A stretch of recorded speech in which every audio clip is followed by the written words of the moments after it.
Good morning, Brave Schoolers. I'm Julie Bogart from Brave Writer. This morning we are reading from my book, A Gracious Space for Fall. This book is a series of daily readings, and the purpose of it is to encourage you in your homeschool commitment. Today's lesson, today's essay, is kind of a doozy. I don't know if you've been reading ahead. We're on day 9 already. Woohoo, high five. The weekend is coming. And I hope for all of you that you can put into practice some of what we read on Monday. And for those who weren't here or don't remember, you can go back, and that is day 5 in the book. And the name of that essay was Be Good to You This Weekend.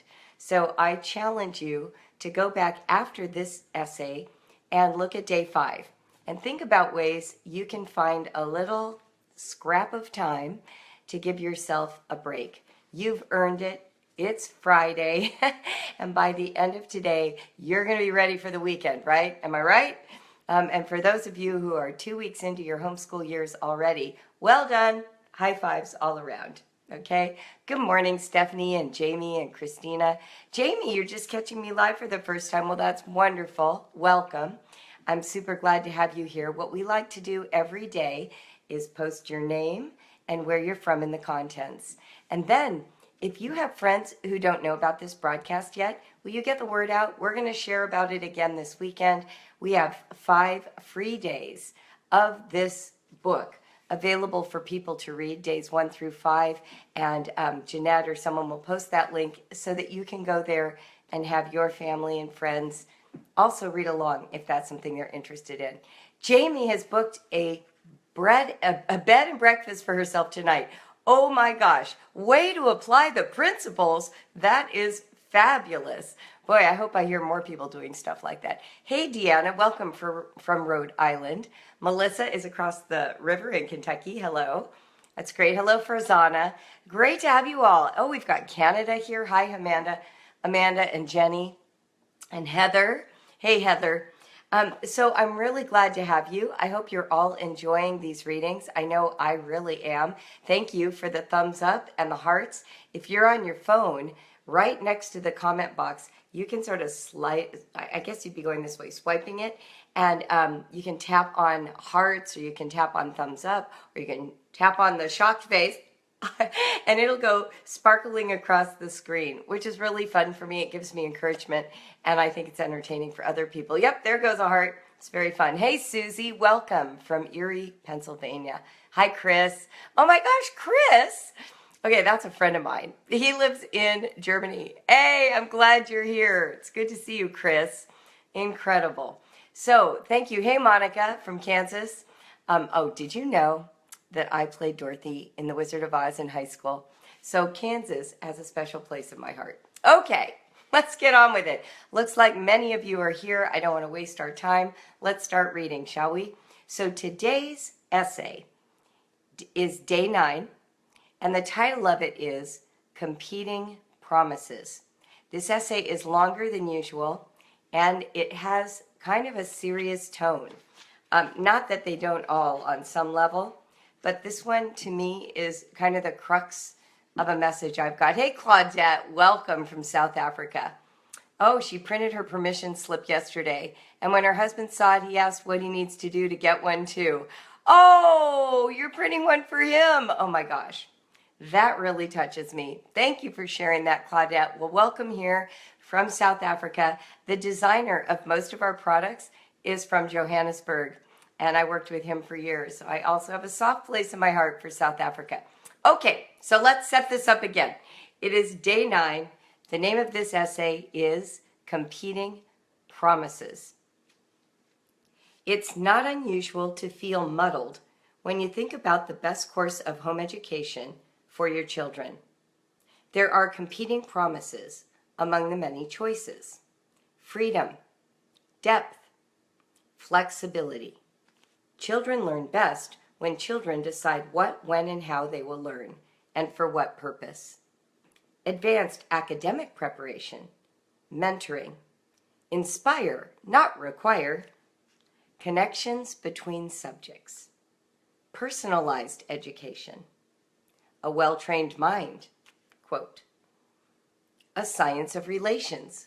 Quote, character building, religion-free, multicultural, world citizen, literature-rich, Christ-centered, quote, open and go, quote, structured and thorough, comprehensive, parent-led, child-led. I'm sure you can add quotes and slogans of your own. With the advent of the internet, there are even more homeschooling groups, websites, blogs, forums, email lists, and Facebook groups than ever. Each promises a happy, well-educated, well-adjusted child at the end of the journey. When you explore, however, the advocates of any system typically believe in theirs so thoroughly they disregard the value of any other system. When you make a choice to adopt a specific program or plan, even if the plan is to let go of the plan, the initial experience is often like trying to join a marathon in progress, only you've never done the training. You get tired, you say the wrong thing, you do the wrong thing. Meanwhile, the trained runners whiz by you. Missteps and misunderstandings of the principles lead to strong exhortations on the part of the advocates, everything from advice giving to figurative hand slaps to humiliations.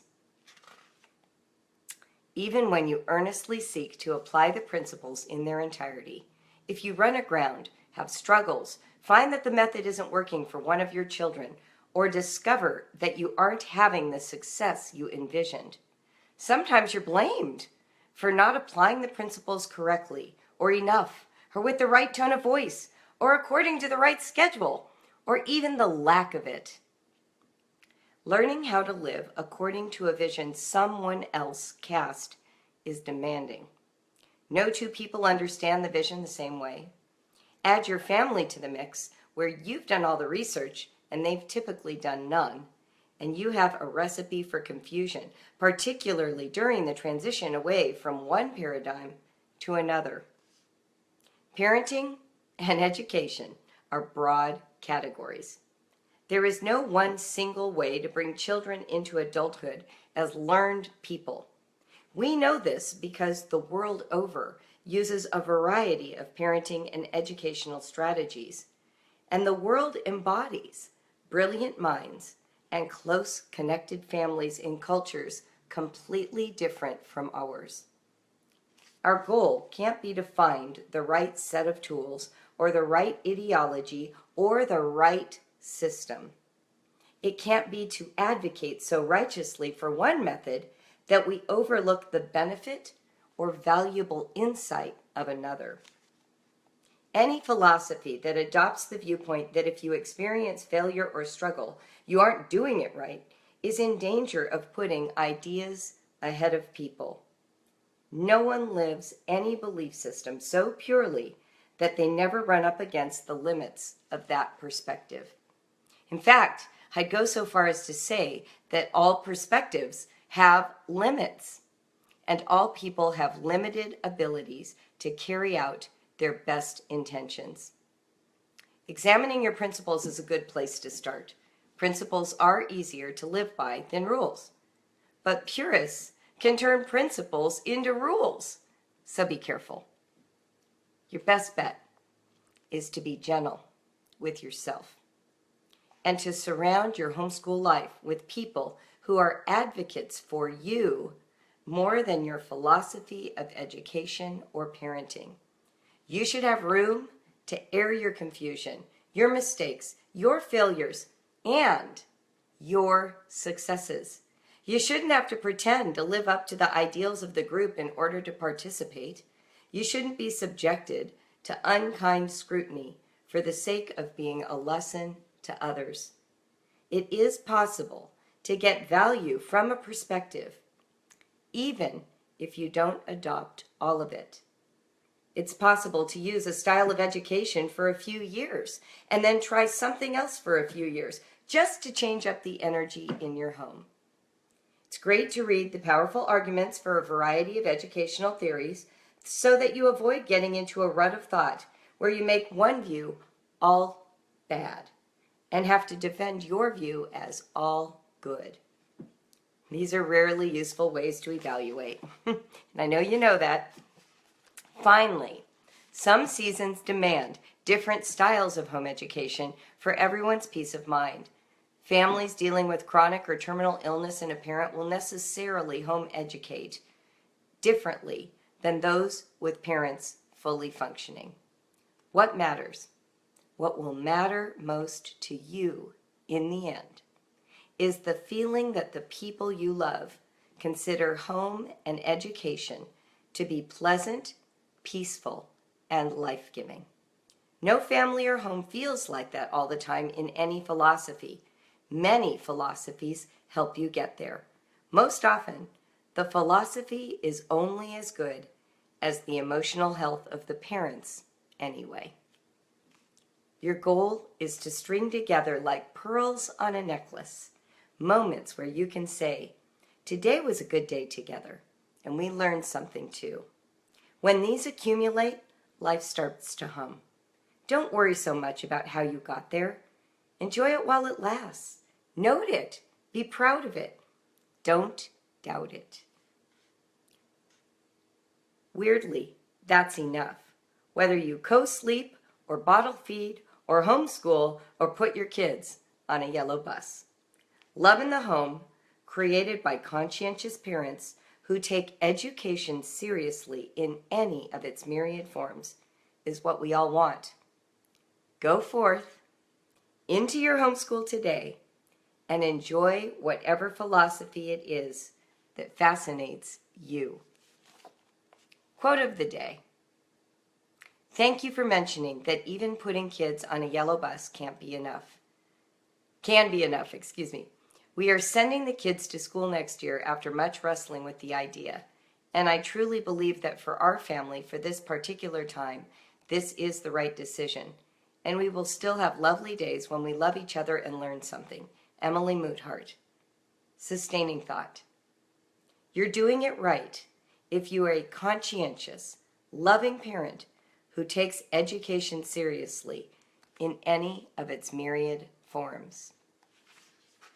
Good morning. I see more of you who've jumped on. All right, so that's a long essay with my morning voice, my deep, sexy voice. I'm going to have a sip of water and then we're going to talk. Okay, it's great to see all of you. So one of the things I wanted to go back to, let's see if I can find it quickly. All perspectives have limits, and all people have limited abilities to carry out their best intentions. So let's start there. One of the dangers of putting a perspective first, thinking that the perspective will get you home safely, is that we become blind to the limits of the perspective. We become unwilling to pay attention to the blind spots.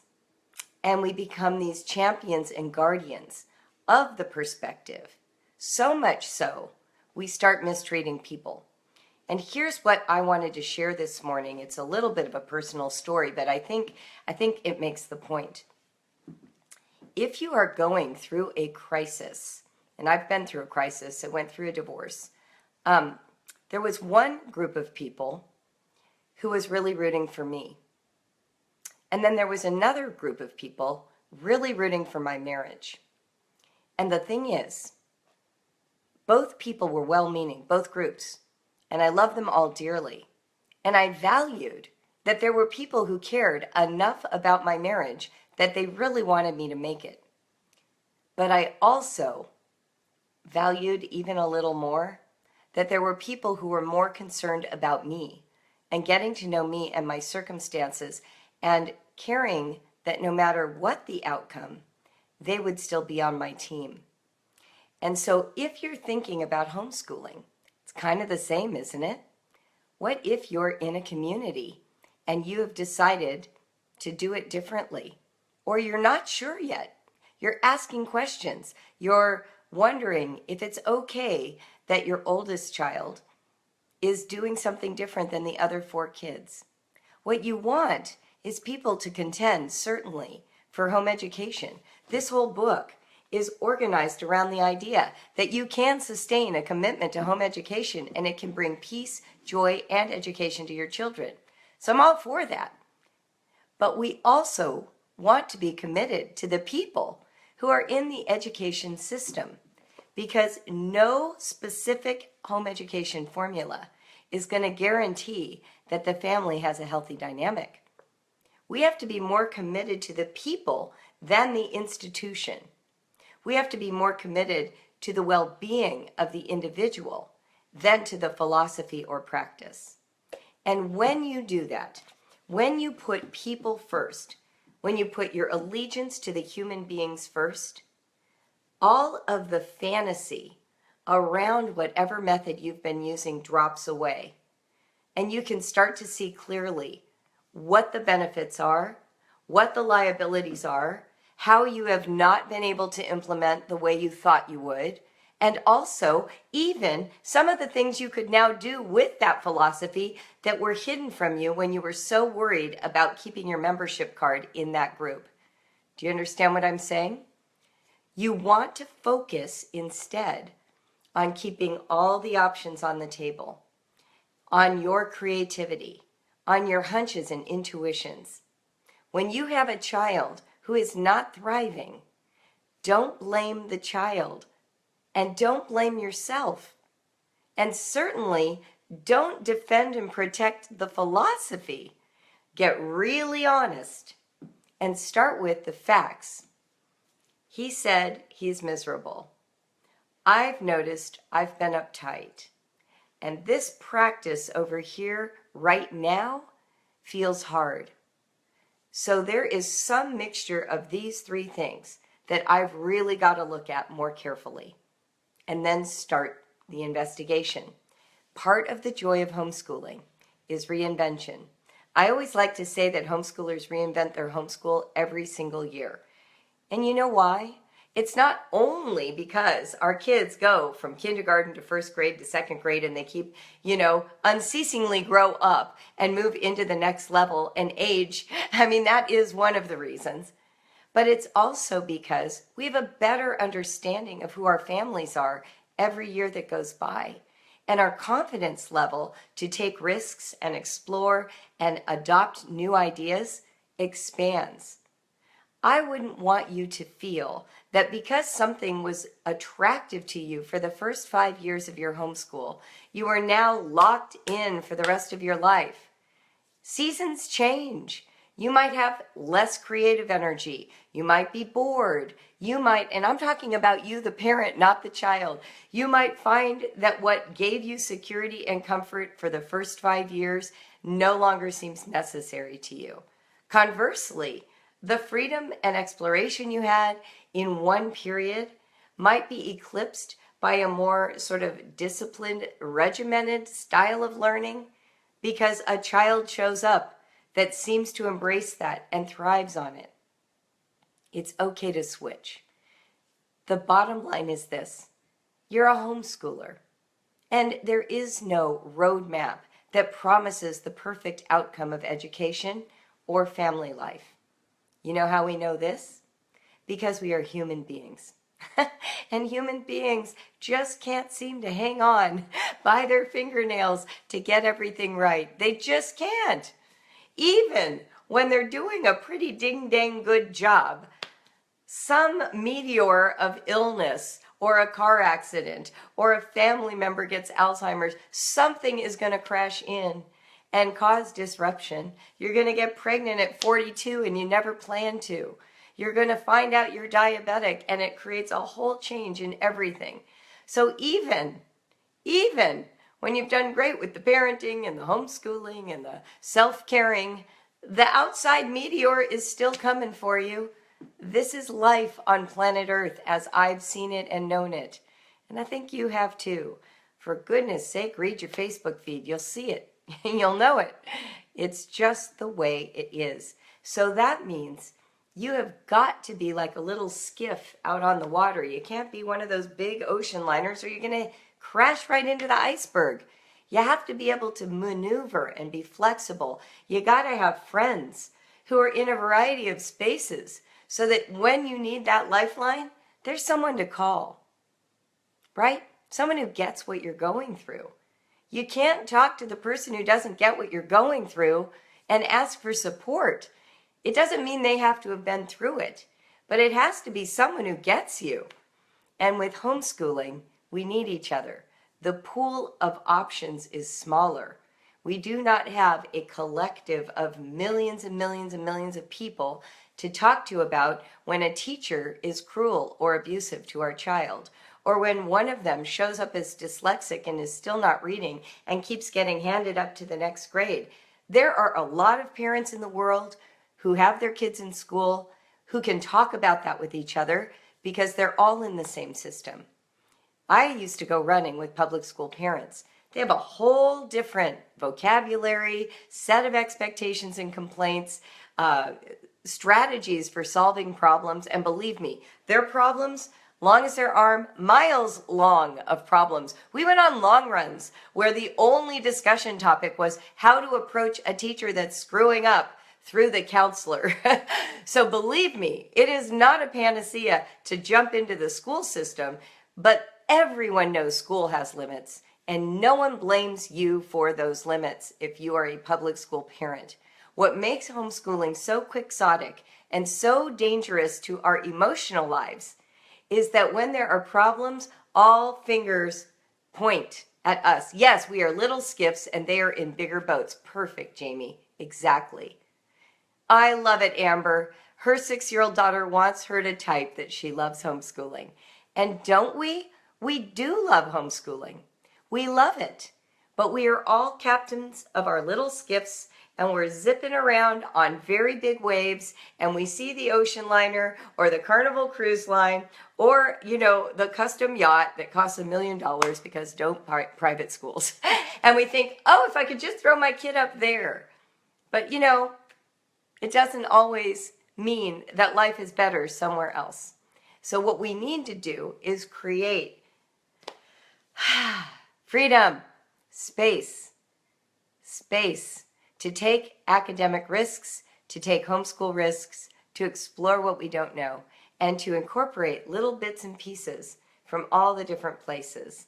Even when I was calling myself an unschooler, during our read aloud time, we still read Story of the World because I thought it was a fabulous book. Well, that's a piece of the well-trained mind curriculum. That's a piece that people who do traditional classical education use all the time. But we weren't.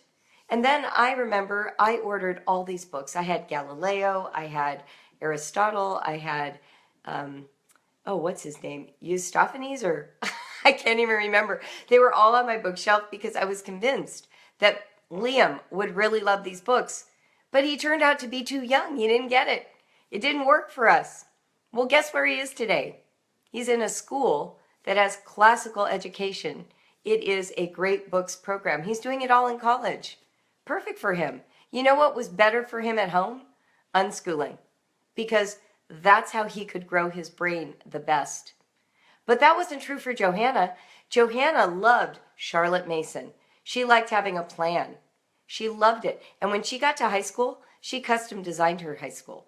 She went to part-time high school at our local public school and did things like acting and French and British English literature because she was dying to have conversations in a group of people. And our little world felt too small, even though her dad, the literature professor, had done book clubs with her. And I had done book clubs with her when she was younger. She was just ready, but she didn't want to be there all day. She did Latin with a tutor and math with a tutor, and she did writing with me, and we did history at home, and we had poetry tea times. And Johanna got to act in the plays. And I'll never forget watching her life. She would go off to school in the morning for like 2 or 3 hours. She'd come home and eat lunch. Then she'd take a nap because school makes you get up so early. And then she would do some school with me. And then she would go back to the school for play practice. It was like the best life I could ever have imagined. Like if I had been homeschooled as a kid, that's totally the life I would have lived. Because part of who Johanna is a human being observer. and she needed to be around human beings to observe. And so she went off to school, sat in a classroom, and what did she tell me when she got home? Well, this kid did that. These two kids fought about this. This teacher handled this situation this way. That's not ever what I heard about from Noah the year he tried to go to high school. All he talked about was the poetry he wrote during a math test, or what he was fantasizing about that had nothing to do with class, because Noah's brain needed to be engaged in what he was interested in, not what that teacher was telling them. So every single kid and every single family is going to look at the problem of education differently, and they're going to explore a variety of solutions. And I've explored a bunch of them, and I can't tell you how glad I am that I did. I feel like one of the gifts of our homeschool to my children is that they have a whole variety of ways to learn. And they know that there are tools out there that they can use. And there isn't one good way. There are many ways. There are many good ways. And there are many good ways for me. Let's look at those concentric circles again, because I kind of like that. There are many ways. There are many good ways. And there are many good ways for me. You don't have to invalidate a method just because it isn't the one you're using. You don't have to invalidate a method that you used that felt like a bad fit simply because it wasn't a good fit for you. See what I'm saying? See what I'm saying? Is that making sense? Conversely, the ways you've currently vilified and demonized, you might want to back off on that. You never know when you might have to pull out that arrow and shoot it and use it because the target changed, and that's the perfect tool for this season or that child. So let's support each other. Let's get out on the running trail and do our 10 miles and talk about homeschool and support each other. Oh, you're classical? Tell me how that's going. What are some of its limits? What are some of its strengths? Oh, interesting. I hadn't thought about that. You know, reading original texts. That's something I don't do a lot of. I wonder how I can bring in original texts to my homeschool because the history of the Western canon is kind of interesting. I don't know if I'm interested in it enough to do it whole hog, but I wonder if I could find some excerpts from Homer's Odyssey and watch a really good movie and bring it in that way. And then, well, what about you? You unschool? Well, what is that like? What do you do about reading? I don't get it. I just don't get it. How does a child learn to read without a program? And then they tell you. And you're like, oh, well, I might continue using this program, but those ideas, those I could add. That's something I could do with my kid. I mean, that's how I discovered the murderous math books. Somebody mentioned that their kid really enjoyed them. They hated all math programs, but they loved murderous maths. Well, I just went and bought the books. I didn't have to be a full-fledged unschooler to benefit from those great books. Hear what I'm saying? Hear what I'm saying? Same with things like Charlotte Mason. She brings us this rich science of relations experience. And she wants us to bond one subject area to another through permeable lines. So we don't have to study one subject, shut our brains down, ramp up, study the next subject.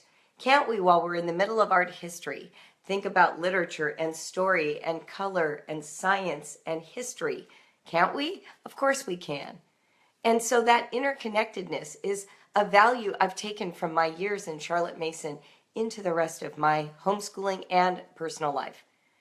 But even topics like child-led versus parent-led, well, isn't it both?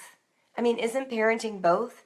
Sometimes your child leads you on an adventure into Taekwondo and you never did martial arts in your life, and suddenly you're fascinated with the culture that produced Taekwondo, and you're interested in the self-discipline that goes with Taekwondo, and you love the parents you're meeting at Taekwondo, right? Your child leads you into this journey. You didn't plan it. It's just where you guys went. But sometimes it is a relief to a child to wake up and know that the menu for the day is set. The parent has thought ahead. and has prepared delightful experiences, surprises, and learning. Of course you need both, because neither of us wants the full responsibility to generate all the creativity and all the curiosity in the homeschool. One of the reasons I so often tell parents to go find their own interest and pursue it wholeheartedly right in the middle of the homeschool is so that you'll remember what it feels like to be responsible for your own growth exclusively. There is both liberation and a sense of, I need help. Those both show up. I mean, how many times have you explored something you've read and you've thought and you've been percolating, and then you're like, but I got to find out who else online. And, oh, there's a course, I'm going to sign up for the online course. And, oh, I can set up this schedule and there's a community that's going to hold me accountable. I mean, isn't that what we do? Well, our kids are the same way. They're going to start out just playing computer games, then they're going to learn Minecraft, then they're going to want to learn the tools of Minecraft that other people have created. Then they're going to want to be in a community that talks about Minecraft. They're going to go not just into a vacuum by themselves without any outside input. So you get to be that input sometimes. You get to participate. You can lead. You can be the person who says, hey, I noticed this about you. I have this resource. Shall we try it together? Or you don't even know this topic exists, aka the civil rights movement in the United States in the 1960s. No child by themselves is going to know that even ever happened unless you bring it up, unless you go get the book, unless you check out the documentary. And that's how you lead. You don't lead by saying, let's see, the textbook says the next unit is. That's just planning. That's just planning. Leading is taking your children somewhere. It's not just following a schedule. See the difference? So child-led, parent-led, both valuable in the homeschool. And if you're in a group that says, well, I'm child, delight-directed only, and they never lead, I will tell you right now, I've met some of those families, and it's not easy for the kids. But conversely, when a parent takes the full job and doesn't leave space for curiosity, for personal exploration, that's not fun for the child. So we need both. We need both.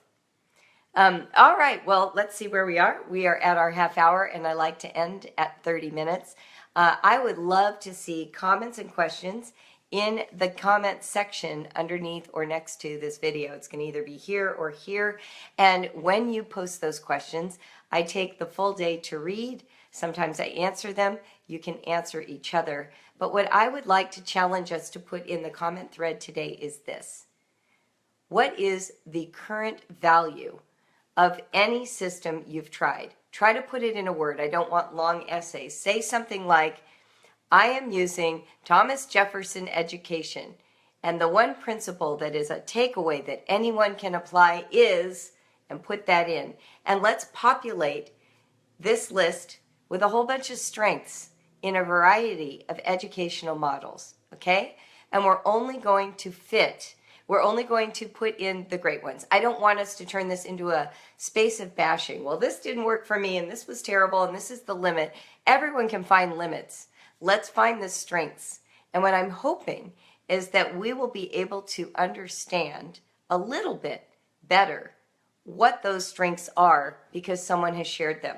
And if you need to know what I'm talking about, go to day 9 in A Gracious Space, and here is the list that has some of them in it. Like children learn best when children decide what, when, and how they will learn and for what purpose. You could literally take that, put that in the comment, and explain why that's been powerful in your family. You can put comprehensive, structured and thorough, open and go, just like that. Does that make sense? And you can also put in, I sort of don't want to put in the names of curricula. If you can focus on the educational philosophy behind it. So don't say Saxon math is great because. Say spiral math is great because. Okay? Let's not use this thread to promote a whole bunch of programs because then everybody gets into the curriculum hunt. And that's not what this is about. This is not about curriculum. This is about the underlying philosophy of learning and education. Does that make sense? And so, even Brave Writer, thank you. Oh, you guys are wonderful. Brave Writer, the underlying philosophy, I will tell you, is writing voice. Putting writing voice as the primary ingredient in the writing life. That is our undergirding philosophy. So how has that been valuable? And that's what we're looking for. Identify the property and talk about that. If you can. And don't worry, there's no police here. If you put in something that's a program, I'm not going to delete your post. I'm just trying to guide the discussion a little so that it will have the most value for the most people.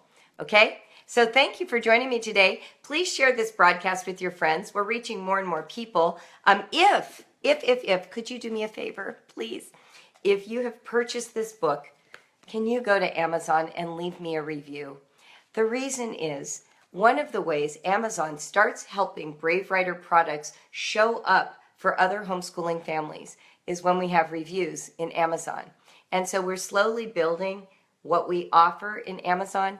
And if you can help A Gracious Space get up over the 100 mark, oh my gosh, I would be so eternally grateful. We've sold so many of these books. It's not like we need the money. That's not the issue. I'm just interested in making sure that we get this message out because I'm on a mission. I want us to help change the homeschool culture together, to be more inclusive, more supportive, and more dynamic. We need to stop all this factionalism. So let's build that together. And if you can help me a little bit, I super appreciate it. All right, everybody, I can see that you took me seriously. You are posting lovely paragraphs. Thank you. This is how we do it. We talk to each other and we help each other out. And we don't shame, blame, guilt, or cast aspersions on our dear homeschooling friends and partners. Have a fabulous day. My name is Julie Bogart. Live honestly, write bravely, go into the weekend and find a little space for yourself where you can regroup. And I will see you Monday at 8 a.m. right here on Facebook Live. Bye, everybody.